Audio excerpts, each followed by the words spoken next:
Welcome to Behind the Book. It's time now for Behind the Book, hosted by Tess Thompson and Karen McQuestion, two authors with a passion for books, no filters, and limitless curiosity. Join them now to find out the real story behind your favorite books and authors. And now, Behind the Book. Welcome to another episode of Behind the Book. I'm here with my favorite podcast partner, Karen. That would be me, Karen. That would be you, yes. So today we had another writing duo on, which I thought was fun. And also, as we continue to think about whether or not we're going to write a book together, we become more and more scared about the prospect. Although they were pretty reassuring, I thought. Yes. We've gotten some advice that, you don't want to do that. It's really difficult. But they made it sound fun. So Yeah. And they seem like they have the type of personalities that mesh well together. So, it's not surprising that they enjoy writing books together. But are you ready for Christmas? Am I ready for Christmas? Sort of. Is that an answer? Yeah, sort of. I'm about halfway there, but we still have 2 weeks, 10 days, 11 days, weeks, something, 2 weeks. How about you? It's been a weird one for me because normally we always put our tree and all our decorations and everything up the day after Thanksgiving. And the girls, my two girls who are 15 and 18, that's like one of their favorite parts about Christmas. We get all the stuff out and we, put everything around and, all that sort of thing. But they both have been gone because Ella's at college and she won't be back until the 15th of December. And Emerson, my younger one, has been at her dad's because Cliff and I were both down with COVID and we didn't want her to get it. So she was away for 2 whole weeks. And I have had now a glimpse into what my sad life is going to be like when when they're both gone. You missed your baby. I did. I missed both of them. And so I'm really excited that we're all going to be back together for Christmas. And we're taking a trip, all 6 of us, 2 teenage girls and my bonus sons. And then we're going, and then Cliff, of course, and we're going to Mexico. So we'll see how that goes. We're going to Cancun. We're all excited to take some time off. Have you ever vacationed, all 6 of you, before? We went to Hawaii when Cliff and I got married, which has been over 5 years ago now. And I think that's the last time that we did something as a group. So it'll be interesting to see. And I'm just praying there's no big kerfluffles. Kerfluffle. You never know with, 4 kids and we'll see. Well, I'm glad you recovered from COVID. And we have to add that you have been vaccinated. So you had a breakthrough case. Yeah, although we started thinking about it later, and it had been almost exactly 6 months since we were our last vaccination. So we're wondering if maybe that was part of why we got it, that kind of it had dipped beyond that point. But Cliff already got his booster, and I'm going to get one as soon as Ella gets back, because she needs to get hers too. My older daughter also has had COVID. She got it at college, and we were all vaccinated. So it's been kind of a rough couple months. May you live in interesting times, isn't that? Yes. It's funny. We talked about that I've been getting some translations done on some of the series. And one of the translators in Germany had said, I'm almost done with the book. I'll get it to you, blah, blah. And then I didn't hear from her for a couple weeks when I was super sick. So I really wasn't paying any attention anyway. But she sent me a note later saying, I'm so sorry. I disappeared, but I got COVID for the second time. And she's in Germany. And so I said, well, I don't know how this is possible, but we both had it at almost the exact same time, continents away. It's just crazy. Do you ever wonder, when is this going to end, or will it end, or what, I feel terrible for my kids for the most part. Yeah. So I think young adults have been hit the hardest as far as, just depression and anxiety over the whole thing, because they're young and they want to be out with their friends. It's a time in their life when friends are so important, and dating and everything. It's just hard. My daughter told me, and she's a big music fan. She plays a couple instruments. She's got bands that she follows, that there were 20 concerts that she wanted to go to in 2020. And of course, she didn't go to any of them. And so For her, that was one of the biggest losses, besides socializing with her friends. And, you can say other people had it much, much worse, but for her, that was really a loss. Yeah. Yeah, I get that. All right. Well, we will go ahead and let our listeners enjoy Scott and Craig. Enjoy the show.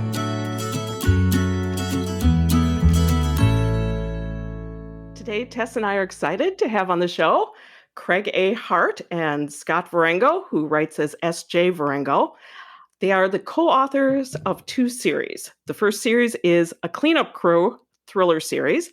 The series is filled with international intrigue and edge-of-your-seat action, featuring Dan Porter, a software company owner before retirement, and his wife Nicole, an international assassin.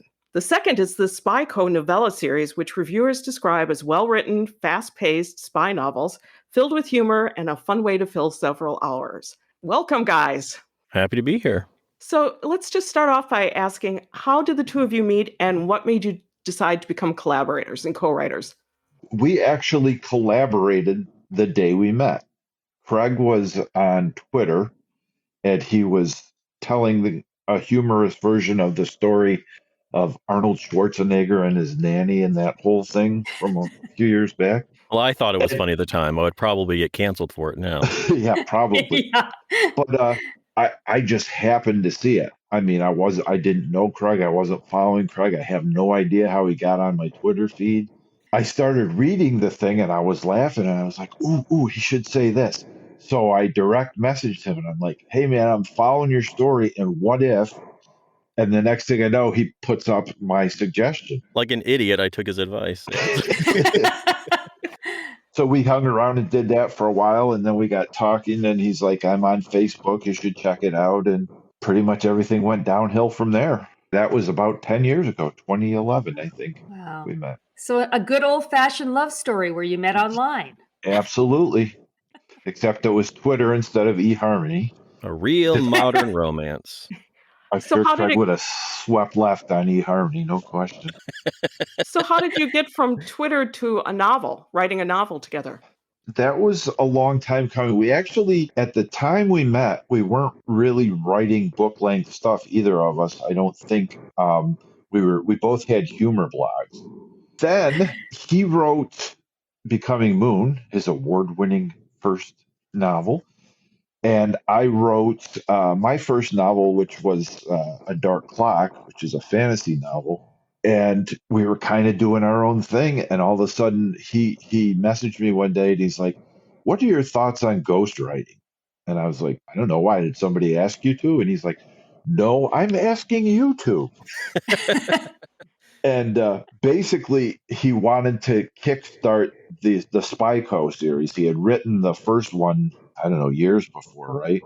Yeah. And it was a good series and he wanted to do more. So he actually reached out to me and one other person and, said, here's the deal, write one, send it to me. I'll put my name on it, but I'll pay you. And, we'll go from there. And so I did. I wrote Assignment Paris, created a couple new characters, had fun with it, invented a form of interrogation that still makes Craig laugh to this day. The infamous space torture. Check it out, folks. Perry Hull's space torture. So I sent it to him, and he's like, well, I can't just put my name on it. It's too good. I think right after we released it, we started writing the third book in the series, which was Assignment Istanbul, and that's the first one that we legitimately co-wrote. We were like so on fire with this new idea and this new partnership that we wrote the entire novella in 11 days. Wow. And that was trading chapters back and forth and everything. We were just flying. Yeah, it turns out, because my original idea for the Spy Co. was to have a bunch of different ghostwriters, just, pay them a set amount and put them out there. Turns out I don't have the temperament to quite do that. I felt too guilty about it. So it's like this. I totally would get that. I would be the same way. Exactly. Yeah. So that plan went by the wayside, and it ended up being fun to work with Scott anyway, because as he mentioned, trading chapters back and forth initially was so much fun because you had something to look forward to. And then after that, you had the fun of writing. And we got to the point where we would try to write each other into a corner. We'd send the chapter back. Okay, Get out of this one. See what you can do with this. All right, so tell us a little bit more about the series. How many books are there? What's the plan for the future? Are you guys going to continue writing those, or what's the story on that? There's 4 of the cleanup crews, and I think we're both. I only collaborated on the last one, by the way, so I can't get credit for the first 3. And then with the Serenity series, Scott helped write the last 2 of that. So yeah, just a little detail there so everybody knows. I don't take full credit for all of Scott's cleanup stuff. And then the Serenity series was pre-existing, and the Spyco was mostly co-written all the way through. As someone who's written a series, and Tess has written several series, I forget from book to book, like little details, and sometimes readers will. So you're keeping track of not only what you've written, but what your co-writer has written. Has that ever been problematic? A time or 2 maybe, but the thing is, like, yes, you have double to keep track of, but you also have 2 brains to do it with. Right. And so most of the time, in our case, almost one. Together we create almost a single one. But yeah, most of the time, if I forget something, I can say, hey, what happened back when blah, blah, and Scott will say, well, I for have the no 1000th idea. time, and we'll make it up. No. And then you have an editor to help you too. Right. So are you planning on more collaborations? I mean, it sounds like it's worked out really well. We're absolutely going to keep going. I don't know if I ever got around to answering the question about cleanup crew. We're probably done with that. The 4th book kind of wrapped a lot of stuff up. And to be perfectly honest, I was starting to struggle with it a little bit prior to that, which is one of the big reasons that Craig came on to help me with the last one. The storyline kind of got to me as time went by. It's pretty dark, and there were times when writing it that I had 10 days to write a single chapter because it was just so disturbing to me. It was so anathema to who I am. But it was crucial to the story, so it had to be in there. And with the 4th one, we feel like that's pretty well good. We're starting a new series together from scratch called Craig, The Crystal of Aram, and it's I'd call it kind of an Indiana Jones feel, independent archaeologist, getting in trouble sort of thing. Lots of fun, way adventure. funnier. And then I have the Nano book was a book that I wrote by myself, but we're going to release as a co-written thing and write future editions together. But that's J.J. Porter, who is the daughter of Nicole Porter and Dan Porter from the Cleanup Crew series. In the last 2 books of that series, she comes out as a potential main character. And well, the cool thing about having multiple series and then co-authoring them all, for the most part, is that you can take what you've learned in previous series, and that often gives birth to another series in which, if there are things you weren't happy about in the first series, you can correct those and make what I anticipate to be a much stronger series with the J.J. Porter. And I do want to say one thing. Scott mentioned some of the dark nature in the Cleanup Crew. There have been a couple of reviews that have taken issue with that, but most of those people, I will have to say, haven't read the book through to the end. And if you do, then you see the redemption involved there as well, and you can't have that redemption without some of the darkness first. So I would encourage people to take it all the way through before they make a judgment on it. Yeah, I love the reviews that are like, I only read 3 pages, but I hate this book. Right. Exactly. Thank you for that feedback. I appreciate it. So I'm curious, was it harder or easier to collaborate than you thought? Or maybe you didn't think at all, you just kind of jumped in. I didn't really think about it in advance, and I found it wonderful from day one, personally. I mean, I've really never not enjoyed what we do. I really want to say it was terrible, but I can't, in all honesty. There are all kinds of horror stories with co-writing. You know, people get involved with, contentious things, friendships are ruined, etc. So I guess in the back of my mind, I had some of that concern, but that's never in reality been an issue. I can see how co-writing could be. Certainly, there are issues that have arisen that we've had to hash out, but it's never been contentious. No. At least not on my side. And if he was angry, he kept it to himself pretty and I never knew it. But it's been I curse you out in the shower all the time. right. Well, yeah, I assume that Sounds better in there. we often You're an us, you're an us. You know? the acoustics are great. No, but we joke that we share a brain sometimes, and it's often seemed like that. So I feel very fortunate to have found somebody who is not only a good writer and overlooks, my failings in whatever regard, but also is easy to work with. It's truly been a blessing. Yeah, I think we got lucky. I mean, I wouldn't say to everybody, "Oh, just go ahead and do it. You're going to love it." We together, he and I have heard way more horror stories than success stories in co-writing. So I think we it doesn't know. work out more often than it Yeah. does. I mean, when you think about writers just as a personality, you're dealing with something it's my baby kind Yeah. of thing. And if you've got joint custody of a manuscript, you've got to have two people who are pretty easygoing and see mostly eye to eye on things and are willing to give if necessary. Mm-hmm. Tess and I were at a writers' conference in September, and we attended a discussion on co-writing and heard exactly what you're talking about, how it can be awful, it can ruin friendships. Yeah. One guy told us not to do it because we've Yeah. discussed this, like, wouldn't it be fun to write a book together? And another one was like, get an attorney, make sure you have all the, everything. And I was a little intimidated, but then Tess was like, oh, the heck with them. We're still going to do it at some point. So Yeah. we're still going to be friends. If it doesn't work out, we'll just step away from it. Right. I think it would help too if the co-writers are more experienced and have more books under their belt, because then you're not like, oh, this is my first baby that I'm sending off to kindergarten. As Right. you write more, Yeah. you're like, okay, this one wasn't perfect, but it's the best I could do. Yeah. So, Right. yeah.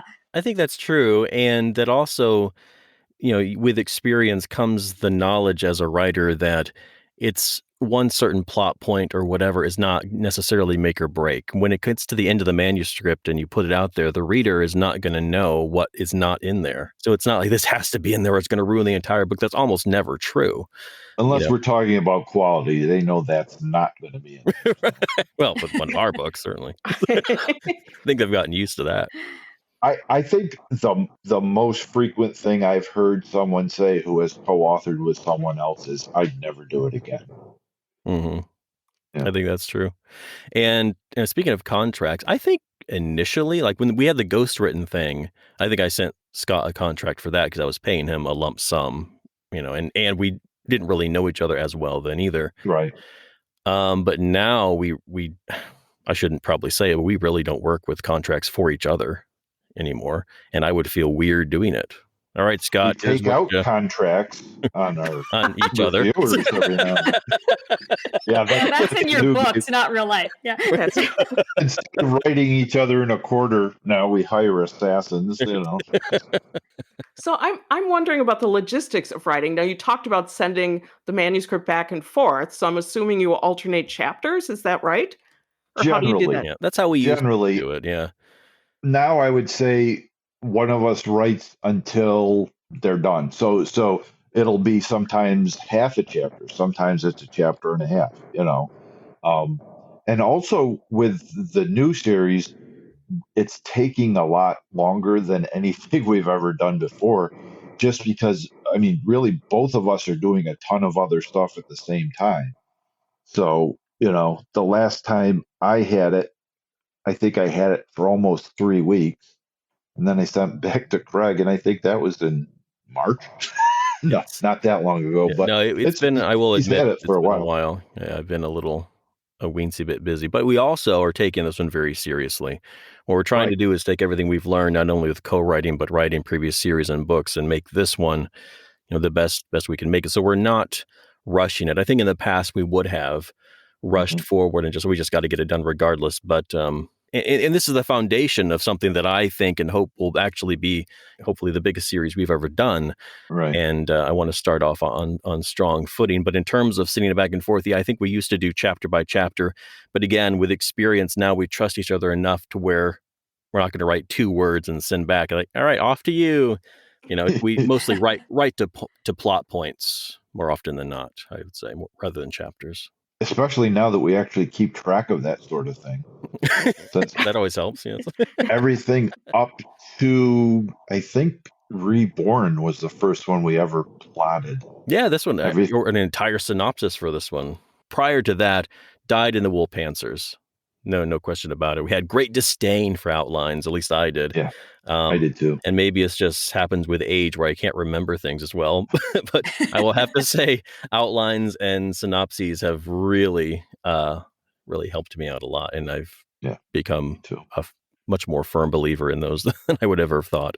So do you work out the synopsis and the outline with each other, or does one person create it? With this one, I went ahead and just wrote the entire synopsis myself and then sent it off to him. And I think I think I wrote the opening because it was really historical in nature, kind of set the scene for all of that. But then sent it back to him and he took off from there.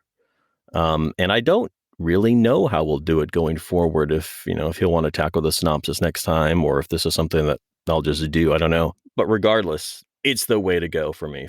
I've told him multiple times, like, Scott, we've got to stick to this synopsis and outline, because if you go astray, I will not know what's going on. I will never be able to keep up because I've got too much else going on. I will confess that I have gone astray a couple of times. That's why we had that conversation. Scott, it's easy to do. I'm not trying to pigeonhole you, Scott. This is for my benefit. Okay, I don't know what's going on. I have to admit that once I started behaving, the writing went much smoother. But I just had this what I thought was really cool idea, and so I wrote it and sent it to him, and he's like, "It's okay, but it kind of makes the whole second half of the book unnecessary." So it was where all the action was. Maybe we would consider that one. Tess and I actually started something, and then both of us got too busy, so we set it aside. And she said to me, "Your character is so unlikable. I think we have to start with another character." And she also told me, "You do unlikable characters really well, Karen."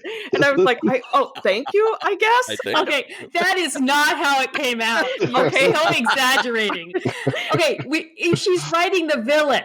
So, of course, the villain's unlikable. And my suggestion was that perhaps we would start with the hero and then work into the villain. But that's another story for another day. See, this is the other thing we can do with co-writing is have a sense of humor about it, Right. We laugh about it. If we have disagreements, and I put it in quotes because any disagreement that I've ever seen before, it's just like, I don't know. And okay, whatever. And we move on, and that's it. It's done. Did you always know you wanted to be a writer? From pretty early on. My mom wrote some books just and self-published them, mostly for family, but that sort of infected me with the writing bug, you might say.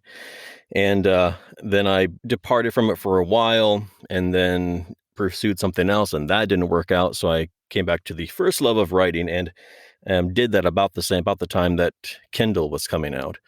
And so it was just such fertile ground that I realized, I can not only write it, but I can put my stuff out there and bypass all the stuff I don't want to do, like pursue an agent, etc. Because I hate that kind of stuff. And it worked out great. But yeah, it's been a long standing from probably when I was 10, 11 years old was when I first was like, I would really like to do this. Pretty much the same story. I think I might have been a little younger when the idea first popped in, because what did it for me was reading the book Harriet the Spy. When I read that, I think I was about 8 or 9. And, I knew books existed, but I guess I never thought about people writing them up until then. And that was so writing centered that I was like, I wonder. And then by the time I was in high school, I was thinking in terms of newspaper journalism, which I was lucky enough to have a college professor in the late 70s who had the foresight to say that probably in 10 years, newspapers are going to be dying because of the internet. Wow. And so he recommended I choose another field of work, which is always fun. your first class that you take in your major. And the guy's like, yeah, don't do this. So then I ended up switching my major to psychology, and that's another whole horror story. But I ended up with a degree in art history. So there you go. You want to take tens of thousands of dollars and buy yourself a diploma that will do you absolutely no good? Become an art historian. That's not true, Scott. I have had a couple of art questions in the past year or so, and you've been able to help me with true. those. And I really appreciate you going to college all Jeopardy. that time just so you could help me out. That was very thoughtful of you. Who has been, and either of you can answer this, your biggest supporter as far as your writing career? And does your family read your books? No. No, I give them to them for Christmas presents and everything, and I don't even think the binding's broken on any of them yet. But biggest supporter, probably a lady from England who's absolutely insane named Lisa Badger. She has been with us since like the first Spyco stuff, and everything that I've released, even though she is a dyed-in-the-wool thriller fan, she's read. So she read the fantasy series after reading, the Cleanup Cruise, and she even read my love story. And she's like, "This isn't the kind of stuff I usually read." But sounds exactly. I don't know if that's. I don't know. That's what every British woman sounds like coming out of my mouth. Well, and she'll say, she's like, "I don't think I'll like it, but fine." So for me, I guess it'd be my wife has been supportive, and then Scott has been really supportive. And Craig too. As far as family reading books, not really. My wife used to read some of the early Serenity stuff, and then there were too many in the series, and she stopped. As far as extended family, I don't want them, and they wouldn't, because I come from a very religious background, and let's just say my books aren't necessarily religious like they're not anti-religious. It's just, people talk like people actually talk in real life. Right. And they have issues with that, of course. So I think they may have tried one and they're like, oh, he's gone off the rails. So no. What advice would you guys give to authors just starting out or aspiring authors? Write, and read. Yep. Those are the two biggies that I tell everybody. I mean, I met my daughter has found the love of her life recently, and I met his brother on Thanksgiving, who is going to Syracuse to get a master's in creative writing, I believe. And he keeps talking about wanting to be a writer. And I said, well, are you writing anything now? And he's like, yeah, short stories and stuff. I said, then, dude, you're a writer. You're writing stuff. You're not a published writer, you're not a rich writer, but you're a writer. I'm not a rich writer either. What's a rich writer? I know of two. No, but I think the advice would from me would be the same, just to read and the other thing I did when I was trying to finish Becoming Moon, there were times that I would get very bogged down in it because I was trying to do things that I may not have necessarily known how to do at that point. And I went and got one of my favorite books, which is one of the books by Hemingway, The Sun Also Rises.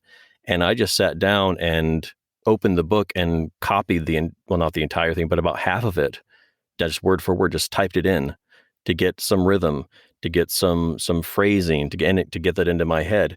And even though my story ended up being nothing like that, of course, it really helped. Reading and possibly even writing out what's been written teaches you a lot about the craft, even subconsciously. And that's not copying. You're not copying. You're not plagiarizing unless you directly lift it, of course. But it's just a matter of finding out what's already been done.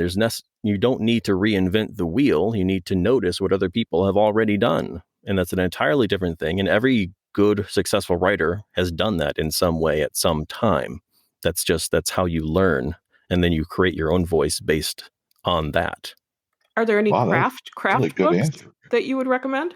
There's one that I found recently, and I showed it to Craig, and he immediately bought it. It's called, do you remember what the actual name of it is, Craig? The case study? No. Are you kidding me? I think it's like psychological profiles for writers or something like Yeah, that. something like But that. it was written by a psychiatrist based on her practice over 20, 30 years. And what she did was just take just about any type of personality type that you can think of and then lists common characteristics for them. Hmm. And what that's done for me is deepen my characters immensely because I know my own kind of crazy and I can write about that, but I've never been a serial killer. So I don't know how a serial killer thinks, you know. Well, that's disappointing. Yeah, well, we're on a public platform.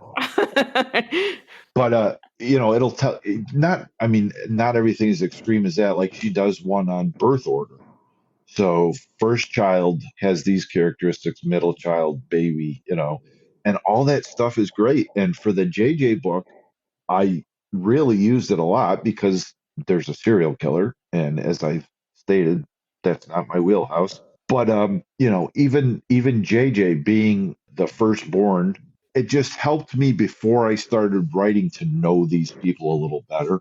So that's one I definitely recommend. And if I actually knew the name of it, it would be even better. Yeah, for me, it'd be anything by James Scott Bell. He's written several craft books. They're easy reads. They're accessible. Some have been published by Writer's Digest Publishing. I think there's one on plot and structure, and yeah, others that escape my memory now. But I've always found him very helpful and actionable. You know, a lot of times I have an entire bookshelf full of books on writing. There were a time when I was buying more books on writing than I was actually doing writing. And some of them are just so dense and so technical. It's like somebody's almost showing off. Look how much I know. That like, okay, well, how do I actually put this into practice? What do I You do with this? don't. You just Exactly. tell me how great I am. Exactly. But you know, Bell is not like that. He gives you solid, actionable advice and uses real life examples, and I found that very useful. How do you guys get your ideas? And in your collaborations, is one of you the idea person, or do you kind of come up with the ideas together, or do you switch off? All of the above, kind of. I think at any given time, it could be any of those things, you know. Certainly in the stuff that we write together, either one of us is liable to come up with an idea that might, you know, in the past might have taken us in a completely new direction, but after we got there, we realized that was a better direction.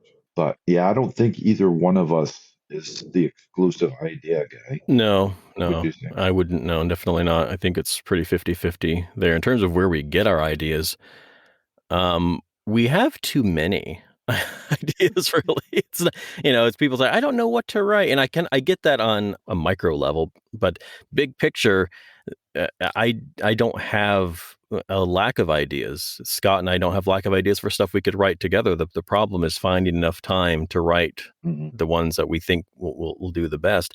But if somebody's truly struggling, the biggest thing you do is ask what if and apply that to anything, whether it be a newspaper article, a book that you're reading currently written by somebody else. You're like, what happened? What would happen if they did this or this happened or whatever? And you can use that as a springboard. And one of the things that I found useful early on in my writing career was to use like idea clouds and just put the what if question and then just put little lines off of there, and everything that came to mind, any word that related to that, no matter how obscure, put it down. And that somehow it worked for me to somehow get the gears turning. And don't be afraid of stupid and silly ideas either, because even if they don't work out themselves, they often lead to something else that will. Like a movie in Hollywood. You know, it's one of my current rants. I'm like, why are they remaking the same movies and television shows? I have 50 books, people. You could take one of mine. It's brand new. Fools. You know, one thing I'm curious about is you use a lot of international locales in your books. Have you been to these places, or how do you research them? 'Cause I'm always afraid to set a book a place where I haven't been. Right. So how do you get around that? Well, for me, Google Earth has been a lifesaver because I can literally get right down to street level and say, okay, this red house that's 2 doors from the drugstore, you know. The last couple I've written, I've been fortunate enough to have someone who lives in the place I'm writing about. So yeah, I would recommend you make friends all over the world. Well, how about like the book you mentioned, Istanbul and Paris? Do you watch YouTube videos or? That was just a ton of internet research. Okay. I remember Craig going, I wonder if Istanbul has catacombs. And so we ran off and found out that they did, and we worked that into It's the very convenient for the story, I'll have to Yep. say. Yeah, it's always good when that happens, when you think Yeah. of something and it fits. It Yeah. seems like more often it happens the other way. Like, this would be so cool. Like, oh, can I shoehorn it in? No. So what do you find the easiest thing to do as far as writing fiction, and what is the most difficult for you? I love writing dialogue. It's the one thing that I feel pretty comfortable doing in terms of writing. I still have a great deal of writer's angst with, my own my own work a lot of times, especially while I'm doing it. The most difficult thing, and this has been helped a lot by my recent turn to outlines and synopses, is that I always had a hard time keeping track of plot when I was about 2/3 of the way through. Like all those hanging threads. How do I make sure all the threads are tied up at the end? And it got to the point where I hated editing so much because it was just so stressful. Just trying to figure out all those, and I have to go back and read it a million times trying to figure it all out. And now, as long as I stick to my little outline, I kind of know where the threads are, and it's much easier to go back and fix them. So that is probably still the most difficult drudgery part for me, but it's a lot better than than it used to be. Let's see. Easiest part, I like to write dialogue also. Craig and I were just talking about this yesterday, in fact, because I feel like it's one of the things I have an ear for. I listen to people talk and then I try and make my characters talk like real people. Hardest thing for me is probably coming back to what I was talking about before, dealing with those tough subjects, tough scenes. I guess I'm just a nice person and I don't like writing about bad things happening.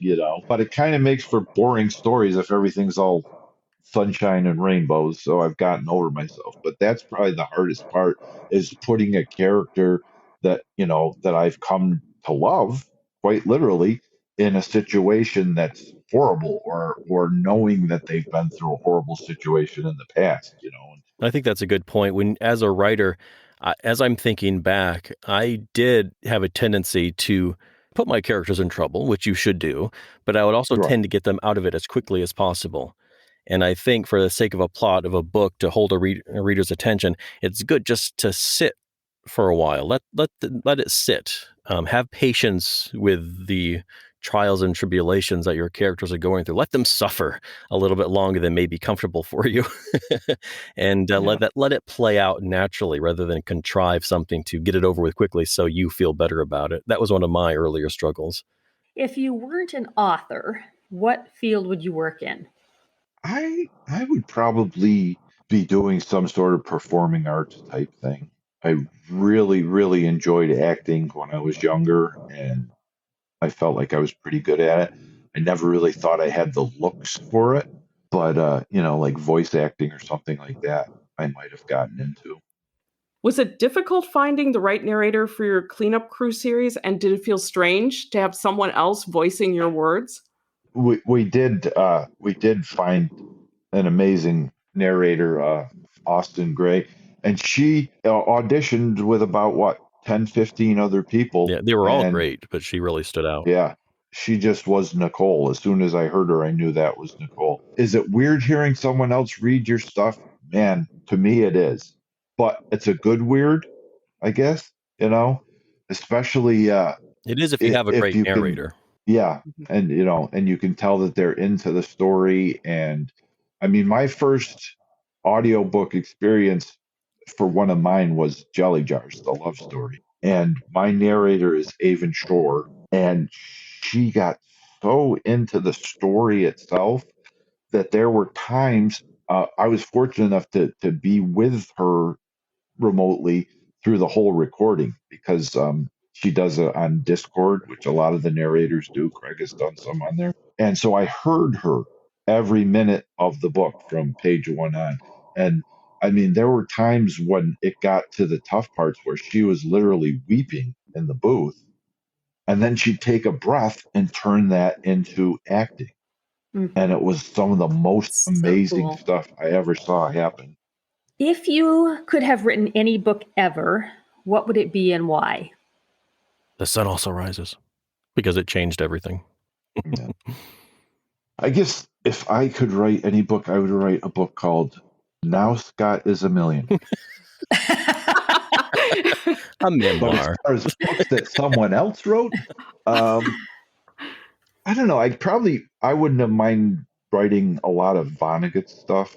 He was one of the first authors that I read that was trying to be writerly and pulling it off really well. There's a lot of writers out there who try and be writerly, and you're reading it and you're just like, sorry, I'm not buying it. No, Scott, you don't have to talk about his- my stuff all the time. You can talk about you if you want.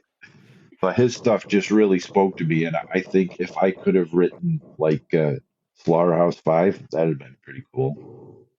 All right. Well, we have fun extra questions at the end, and if we want to just do it, I'll ask the question, and then Craig can answer first, and then Scott goes, and Okay. we'll just go in a little circle so we don't get confused. What is one food that will never get past your lips? Snails. Eggplant. Who would you want to play you in a movie? Scott Varengo. Craig Hart. What superpower would you pick given the opportunity? To write better than Scott. To write it all.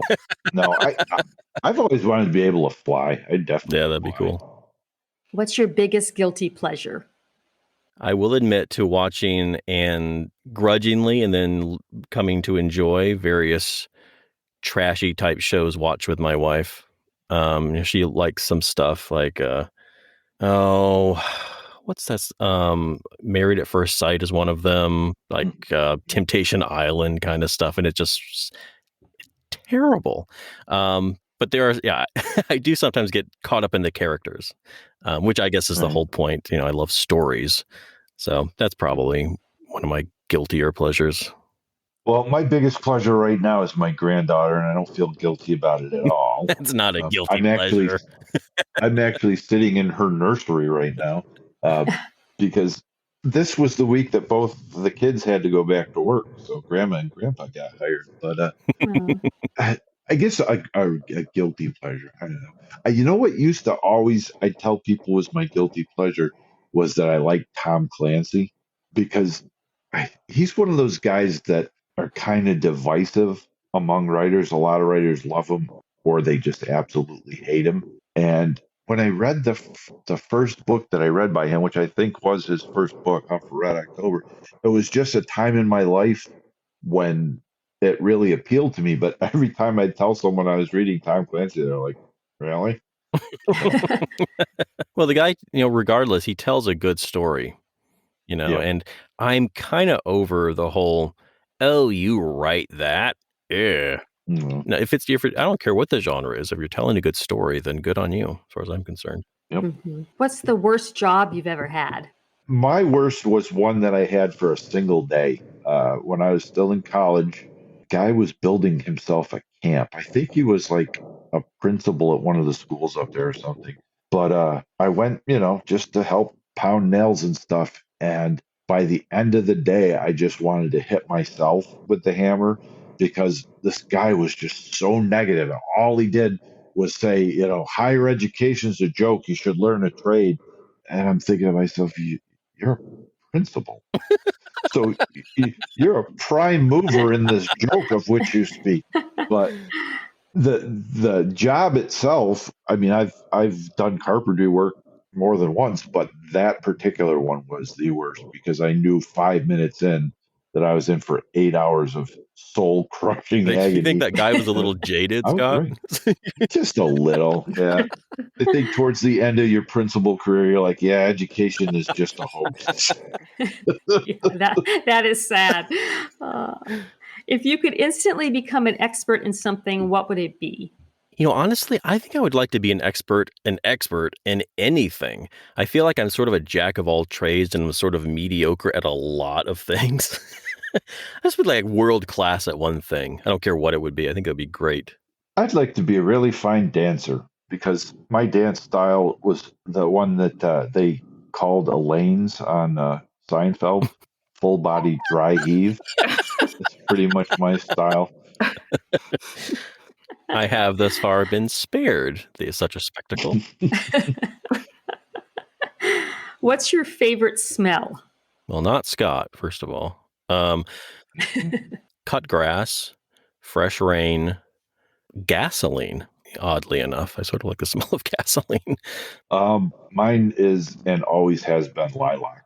And we have a little bush right down by our garbage room in our apartment building. So makes taking the garbage out a little less obnoxious in the early spring. What's the most terrifying thing you've ever done? Decided to stay home with my kids alone.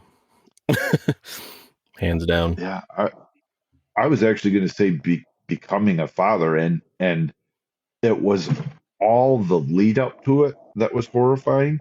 Once my son got here and I had to take care of him, I didn't have time to think, am I going to be good or bad at this? I just knew I had to keep this kid alive, But the probably the last month before he was born, I was lying in bed every night going, I have no idea what I'm doing. How am I ever going to pull this off? And he's 32 now, so I win. Still alive. What's the one thing you're really bad at? So many things. Man. Oh, man. This is not my actual answer, but have you guys seen where people go into these interviews and like, tell us your biggest weakness, and the person's like, oh, I just care so much. Yeah, right. Please. My immense humility, I would say. The most humble person ever. Boy, there are really so many things that I'm bad at. I am really bad at understanding my emotions in the moment. It takes me a really long time to figure out what I was feeling and why I was feeling that way, which can create all sorts of interesting situations when somebody demands to know why I'm acting a certain like, I don't know. And then they think I'm being difficult, but I honestly don't know. It takes me a while to figure that out. And I think sometimes that carries over into art, figuring out, understanding why I'm writing, what I'm writing kind of thing in order to grasp it to the point where you can manipulate it to your own purposes. Can be tragic, but yeah, that's something I can work on for sure. I'm sucky at math. I am so bad at math, and I'm 99% sure that I have dyscalculia, which is like dyslexia with numbers. Because even phone numbers, I'm like, what do you mean this isn't my wife that I'm calling? But I'll just have, transposed two numbers. And the real thing I hate about being bad at math is at one point, while all the other career ideas were flushing around, I was thinking it would be cool to be an astronaut. And then I found out that they needed to be able to count and stuff. Well, at least down from 10. Yeah, right.